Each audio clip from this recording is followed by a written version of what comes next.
they might be the one that you're gonna date next. A lot of people I know have been getting engaged or have been saying things like, "This is the person I'm going to spend my whole life with."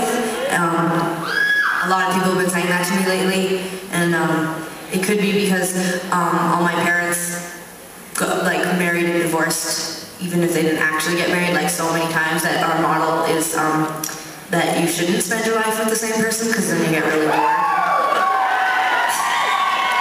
Maybe not bored, but I've always thought that you should just be happy, and if you're not happy, then it's okay to move on, to something else.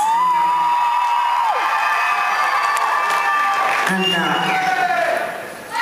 but I still like it when people around me say, when they met somebody 2 months later, when they're like, "This is the person I'm going to spend my whole life with," because that's funny to me.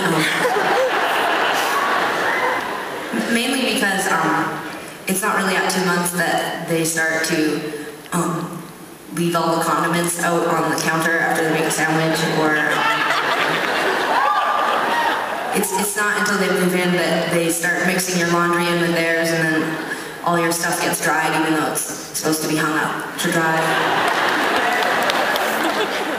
It's not until probably 2 or 3 years that your bed, even though it's a queen size, feels like a single. But I still find it so romantic.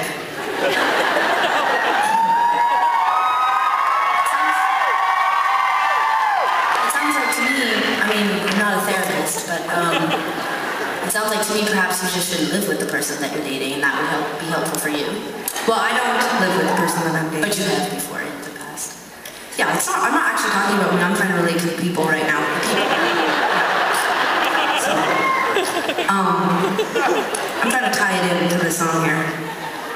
It's so funny that you thought to tell a really, a universal theme story. I was going to talk about how when we were, about around this age that you were... Okay, so I'm going to pause my story. Go ahead. Pause. I'm going to pause it. I would have just told the story about drinking, purple coolers at Prairie Wings and barfing.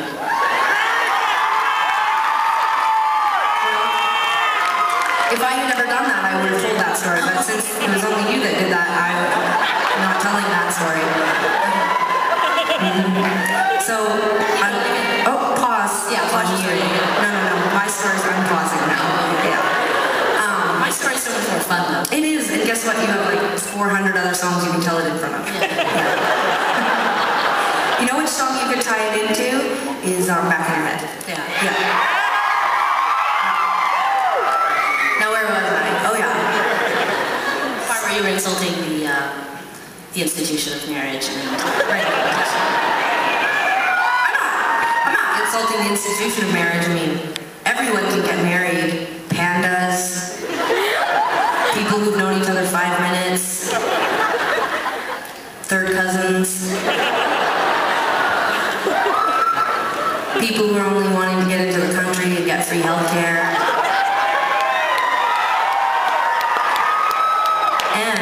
Because we live in the great country of Canada, gay people.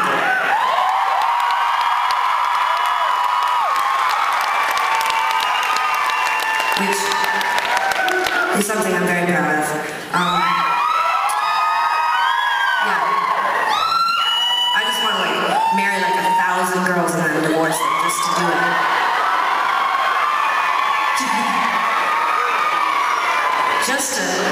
Just to take advantage for all my friends in America who can't do it. I just want to get married and travel around being like, "Oh yeah, I got married last week, it was cool." Anyway, I got off track there, but this next song really is about how when you meet somebody, how you think that you could be with them forever. But I read this book once that said that feeling is actually your instinct's way of telling you to run away. That we've confused evolution over time. We've confused that feeling of anxiety and nervousness and fear as a good thing, because it's actually our instinct's way of telling us that that's not a suitable partner for us. But I think that's kind of romantic too. So. I felt you in my legs before I met you.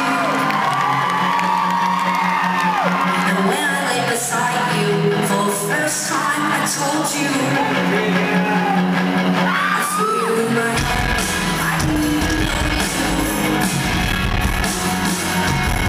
Now we're saying bye, bye, bye.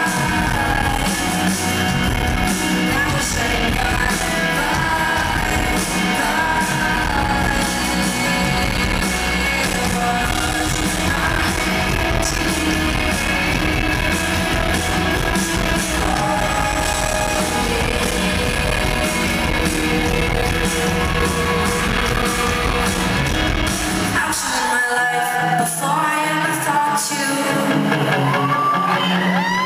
I feel the need to lay down beside you and tell you